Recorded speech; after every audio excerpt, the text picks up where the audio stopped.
अभी आपने कहा कि कृष्ण नाम का लेके आपको कोई कष्ट नहीं मिलेगा, राइट? अगर आप कृष्ण के शरण में जाते हैं तो आपको कोई कष्ट नहीं होगा, या जीवन में कोई कष्ट आने वाला है तो कृष्ण खुद हरण कर लेंगे। हमने ये तो नहीं कहा कि कष्ट नहीं आएगा। आपने ये कहा था कि अगर आप कृष्ण नाम लेते हैं तो 100% गारंटी कि अगली योनि आपको इंसान की मिलेगी, मनुष्य का मिल जाए। जी, ये गारंटी कैसे लेते हैं आप? स्वल्पम क्या है? स्वल्पम ही अपयस्य धर्मस्य त्रायते महतो विहार। भगवान गीता में इसलिए कह रहे हैं कि अगर थोड़ा सा भी आप इस मार्ग में पड़ेंगे, बड़े से बड़े खतरे से बच जाएंगे, कि कम से कम आपको मनुष्य जीवन तो प्राप्त होगा। शुचि नाम सुमताम गेहे योग भ्रष्ट भी जायते। तो भगवान गीता में ये कहते हैं अगर आप भक्ति पूरी भी नहीं कर पाते, थोड़ा सा भी कर लेते हैं भक्ति, तो क्या होगा? आपको ब्राह्मण परिवार में जन्म मिल जाएगा, धनी परिवार में जन्म मिल जाएगा, अच्छे घराने में जन्म मिलेगा और दोबारा भक्ति करने का अवसर प्राप्त होगा। और अगर मैं भक्ति ना करूँ तो? हाँ जी, अगर मैं भक्ति ना करूँ तो मुझे भक्ति ना करो तो कर्म के अनुसार चलना पड़ेगा। फिर कर्मणा देव नेत्रेण जंतुर्देहो भवते। मेरे एक जानने वाले हैं, पिछले 10 साल से वो डिवोटी हैं यहीं के, ठीक है? अभी 6 महीने पहले उनकी फादर की डेथ हुई थी। ओके, तो ये कृष्ण भगवान ने ये जो कष्ट उनको दिया, क्यों दिया? वो तो 10 साल से इनके डिवोटी थे। हमने तो बोला ही नहीं कि आप कृष्ण भक्त बनते तो कष्ट नहीं आएगा, हमने नहीं कहा ये। कल के मैं क्लास में गई थी। नहीं, हमने नहीं कहा ये कि कृष्ण भक्ति अगर करेगा कोई कष्ट नहीं आएगा। उसको कष्ट आएगा, कष्ट करने की जो सहन करने की दृष्टि बदल जाएगी। जैसे कि एक व्यक्ति जो है सड़क पे जा रहा है और साथ रास्ते में बैरियर्स हैं, स्पीड ब्रेकर्स हैं, तो एक व्यक्ति ठेले में जा रहा है, दूसरा व्यक्ति मर्सिडीज में जा रहा है। तो मर्सिडीज में जा रहा है, वो भी उसी सड़क से जा रहा है, झटके उसको कम लगते हैं। कहने का मतलब यह है कि कष्ट जो है भक्तों के जीवन में भी आता है, सहन करने की शक्ति भगवान देते हैं। यानी कि जहां पे पांव कटना होता है वहां पे सुई चुभती है केवल आप। तो कष्ट तो आएगा ही आएगा। ऐसा कभी ना सोचें कि हम कृष्ण भक्ति में लग गए तो हमारे जीवन में कोई कष्ट नहीं आएगा। इनफैक्ट भक्त तो प्रार्थना करते हैं भगवान से कि हमें और कष्ट दीजिए। विपदा संता ता शाश्वत तत्र तत्र जगत गुरु भगवत दर्शनम स्याद पुनर्भव दर्शनम।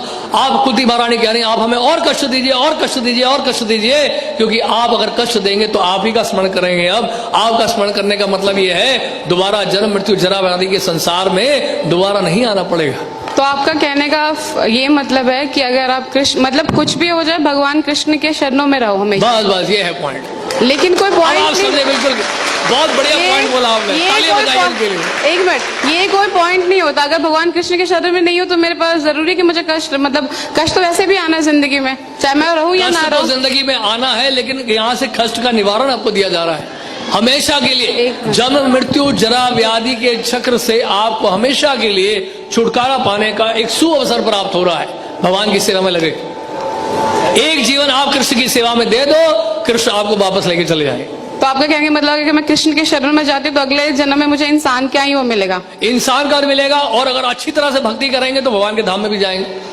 ये तो मरने के बाद किसने देखा है कि कौन कहाँ जा रहा है? हाँ जी, मरने के बाद कौन जानता है कि कौन कहाँ जा रहा है? हाँ, इस बात की गारंटी कौन लेता है? सामान्य लोग नहीं जानते हैं, लेकिन भक्त जानते हैं। यम यम वापि स्वर्ण भावम त्यजते अंते कलेवरम तम तम एवेते कौन्तेय सदा तद भाव भाविता।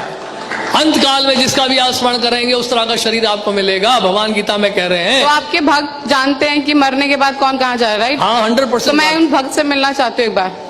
जरूर मिलेगा, क्योंकि मुझे भी जानना है कि कैसे उनको पता चल रहा है कि मरने के बाद जा रहे हैं। उसके लिए आपको प्रोसेस अप्लाई करना पड़ेगा। जिस तरह से कोई आईआईटी के बारे में जानना चाहता है तो हम उसको क्या बोलेंगे, आईआईटी में पहले एडमिशन तो ले लो, आईआईटी में जो सिलेबस उसको तो फॉलो कर लो, वहां के प्रोसेस को तो फॉलो कर लो, वहां के रूल्स एंड रेगुलेशंस को फॉलो कर लो। इट्स अ काइंड ऑफ फोर्समेंट कि आप किसी को फोर्स कर रहे हैं कि जबरदस्ती हम किसी को फोर्स नहीं कर रहे हैं। आपकी इच्छा आप आइए, नहीं इच्छा मत आइए। यथा इच्छसी तथा गुरु भगवान गीता में कहते हैं। भगवान क्या कहते हैं? किसी ने सुना तो नहीं है ना? भगवान कृष्ण गीता में 18वें अध्याय में कह रहे हैं। भगवान एक मिनट, ये सिर्फ आपने बुक प्रिंटेड पढ़ा है, किसी ने पर्सनली सुना है भगवान को? पर्सनली किसी ने भी नहीं सुना है। जिस तरह से 2+2 4 आपने अपने टीचर से सुना, उन्होंने अपने टीचर से सुना, हमने अपने गुरुदेव से सुना। तो गुरुदेव हमने प्रभुपाद से सुना। जैसे स्कूल में जाते हैं तो टीचर सिखा रहे हैं 2+2 4 सुनने कृष्ण भगवान से। अपने टीचर से कभी आप हमने पूछा है स्कूल में अपने टीचर से what is the proof that 2+2 is 4? What is the proof this is A this is B? Teacher ने कभी जवाब दिया ना, आपने पूछा ना कभी वो जवाब देंगे। बट ये तो अंधा ज्ञान हुआ ना फिर। हाँ, तो इसका मतलब जो स्कूल में पढ़ाया जा रहा है वो भी अंधा ज्ञान है। स्कूल की बात नहीं है, आपने कहा कि जो आपके गुरु ने बताया स्कूल आपने की वो बात चीज ही कर है, ली। क्योंकि ज्ञान तो ज्ञान है, वो भौतिक ज्ञान है, आध्यात्मिक ज्ञान है। भौतिक ज्ञान में आप विश्वास कैसे कर लिए कि 2+2 4 होता है? आप कैसे मान लिए ABCDEFGHIJ है? आपने कैसे विश्वास कर लिया अल्फाबेट्स को? टीचर कहता है मैंने अपने टीचर से सुना, वो टीचर कहता है मैंने अपने टीचर से सुना, राइट? ये है सिस्टम ऑफ अथॉरिटीज को कहते हैं डिसेंडिंग प्रोसेस। इसी तरह से गुरु परंपरा के माध्यम से, एक प्रमाणिक गुरु परंपरा के माध्यम से हम जान पाते हैं भगवान कृष्ण की शिक्षाओं। सबसे पहले आपको ढूंढना पड़ेगा कौन सी यूनिवर्सिटीज हैं बोनेफाइड हैं, कौन से स्कूल हैं जो रिकॉग्नाइज्ड है CBSE के द्वारा। उसी तरह से वैश्विक सिद्धांत को समझने के लिए, इस आध्यात्मिक ज्ञान को प्राप्त करने के लिए हमें सबसे पहले ढूंढना पड़ेगा कि प्रमाणिक स्रोत कहां कौन सा है जिससे हम भगवान कृष्ण के बारे में जान सकें। इसके लिए हमें शास्त्र पढ़ने पड़े, तो उन शास्त्रों में इस प्रकार से वर्णित है। और बताइए। बस ठीक है।